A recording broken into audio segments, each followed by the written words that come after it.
Good morning, students. In this pandemic, successfully you have entered to class 12, and I am very happy to teach you. Today is my first class. In this whole week, I could not get the class, but fortunately, today I have got the class. So, it is my first class, and it is a very important lesson we are going to start today. So, I welcome all of you in my first class. Today we are going to study a very important lesson that is called NIA,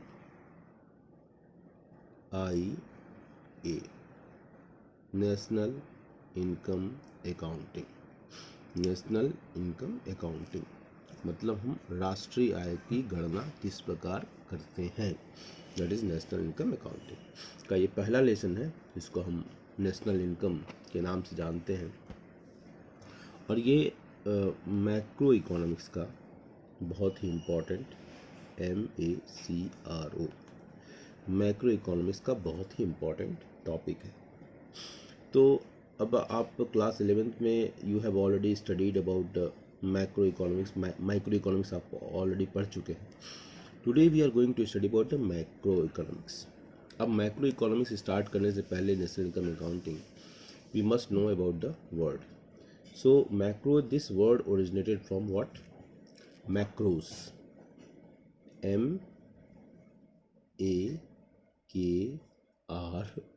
MAKROS।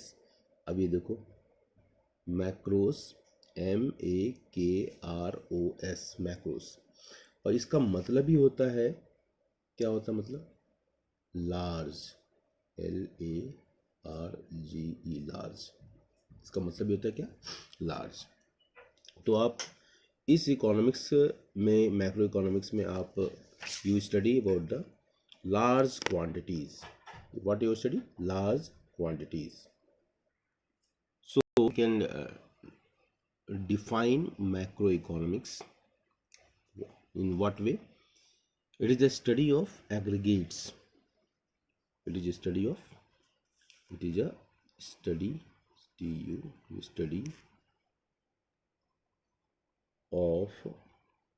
aggregates। ठीक है, it is a study of aggregates. Underline कर लेंगे aggregates को, okay. और the study of entire economy भी कह सकते हैं, study of entire economy.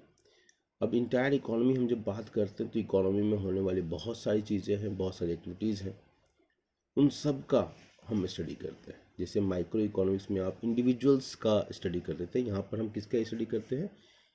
Aggregates का। मतलब एग्रीगेट्स कह लीजिए, ग्रुप कह लीजिए, और इंटायर इकोनॉमी कह लीजिए, वो बात सब बराबर है। जैसे अगर आप जब आप पढ़ेंगे इसमें, इस पूरे मैक्रो इकोनॉमिक्स में, तो आप कुछ टर्म्स को आपको पढ़ना पड़ेगा। जैसे ग्रॉस डोमेस्टिक प्रोडक्ट हुआ, टोटल एम्प्लॉयमेंट क्या होती है, what is aggregate demands, what is aggregate supply, gross domestic savings, general price level, ये this all terms you will study, okay. So हमारा we are just entering into the macroeconomics, and these are various terms you will able to understand. See, man is by nature is very curious. क्या है मनुष्य? क्या है? CURIOUS है। मतलब क्या है? क्यूरियस है। आपके अंदर ही बहुत सारी क्यूरियोसिटी होती है, और आपके अंदर अभी भी क्यूरियोसिटी है कि हम इस लेसन के अंदर क्या पढ़ेंगे। तो man is by nature is very curious, and this when I'm talking about a specific about this macroeconomics, तो अमेरिकन इकोनॉमी से ये घटना शुरू होती है। वैसे तो रैगनर फ्रिश ने सबसे पहले मैक्रो इकोनॉमिक्स की चर्चा की थी, लेकिन इसको popularize, it was popularized by Lord Maynard Keynes जो है, उनको हम फादर ऑफ मैक्रो इकोनॉमिक्स कह सकते हैं, because he popularized it, but the term was used by Ragnar Frisch, okay. So American economy, हम ये कहानी हमारी शुरू होती है कहाँ से? अमेरिका। आप में से बहुत सारे लोगों का ड्रीम होता है, जो कभी हमारा तक्षशिला और नालंदा जिस तरीके से फेमस था, उसी तरह हार्वर्ड की चर्चा होती है। तो अमेरिका से एक कहानी शुरू होती है, start from America, and we have to go back in the flashback में जाना होगा थोड़ा सा 1930s। सो 1930s में अमेरिकन इकोनॉमी वाज सफरिंग, जिसको हम इकोनॉमिक्स के वर्ड में कहते हैं रिसेशन, ग्रेट डिप्रेशन भी कहते हैं, रिसेशन, ठीक है, आर्थिक मंदी हिंदी में कहते हैं आर्थिक मंदी। तो रिसेशन के पीरियड से American economy was suffering, okay, and then people were interested to know why do output and employment sometimes fall. मतलब आउटपुट और employment, output go for output and employment,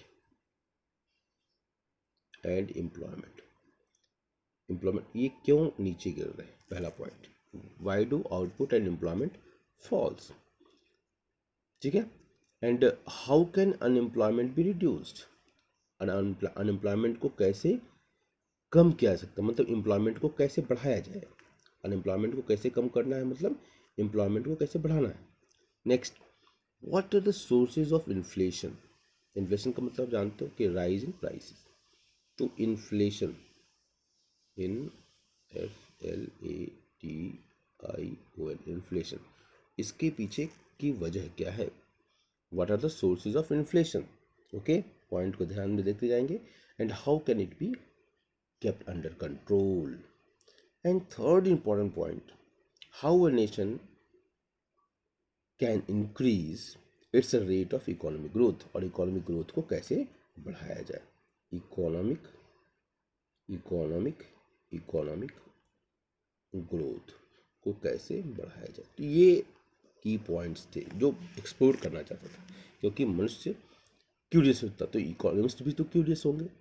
You all are economists, you also want to how to overcome this Covid, and Covid में जो unemployment की स्थिति कम हो रही है, तो अनएम्प्लॉयमेंट की स्थिति जो बढ़ रही है, एम्प्लॉयमेंट कम हो रहा है, तो how can we overcome it, ठीक है। सो ये हमारा मतलब फोकस पॉइंट रहा 1930s में। और किन्स ने जब एक बुक लिखी, जिसको हम कह सकते हैं, जैसे आजकल रसिया में बहुत पॉपुलर है भगवद गीता, तो उसे कहते हैं you can say the Bhagavad Gita of that time. तो 1936 में उन्होंने किताब लिखी, उस किताब का नाम क्या था, उस किताब का नाम था general theory, general theory of employment, हम बस इतना ही लिख रहे हैं, general theory of employment, interest and money. 1936 में बुक पब्लिश होकर आई, and it gave the prescription to solve the American economy, okay. और उसमें जो मैक्रो जो टोटल जो एस्पेक्ट्स थे, उन सारे एस्पेक्ट के ऊपर फोकस किया गया था। तो by and large we can say that macro economics includes theory of national income, theory of national income, theory of employment, theory of employment, okay, short में लिख रहे हैं, theory of money supply, theory of general price level, okay, and theory of general price level, या comma कर दो, international trade, IT information technology नहीं, international trade it is, and economic growth, economic G for growth. तो ये हमारा national income, theory of employment, theory of money supply, theory of general price level, and it is a theory of international trade, and finally it is a economic growth. ये हमारे macro economics के theory of scope of understanding the macro economics. अब देखो macro economics, जिससे आपकी mother खाना बनाती है, तो कुछ इंग्रेडिएंट्स बनाने से कुछ इंग्रेडिएंट्स होते हैं, any food if she is preferring. Similarly national income को जानने के लिए भी हमको बहुत सारे इंग्रेडिएंट्स की ज़रूरत है, बहुत सारे कंपोनेंट्स की ज़रूरत है, बहुत सारे वर्ड्स की ज़रूरत होगी, जो कि इस लेसन में यूज करेंगे। जैसे आपका फाइनल गुड्स क्या होता है, इंटरमीडिएट गुड्स क्या होता है, कैपिटल गुड्स क्या होता है, ड्यूरेबल गुड्स क्या होता है, नॉन ड्यूरेबल गुड्स क्या, सिमिलरली इन्वेस्टमेंट्स क्या होता है, ग्रॉस इन्वेस्टमेंट, नेट इन्वेस्टमेंट। और फिर चूँकि हमको क्या करना है कि हमको एक फ्रेम ऑफ रेफरेंस में, जैसे मान लो कि आप क्लास 10th में already have studied, class 10th में आपने GDP पढ़ा हुआ है, ठीक है, हम इस अपने देश की जो इनकम है हम उसको जानने का प्रयास करते हैं कि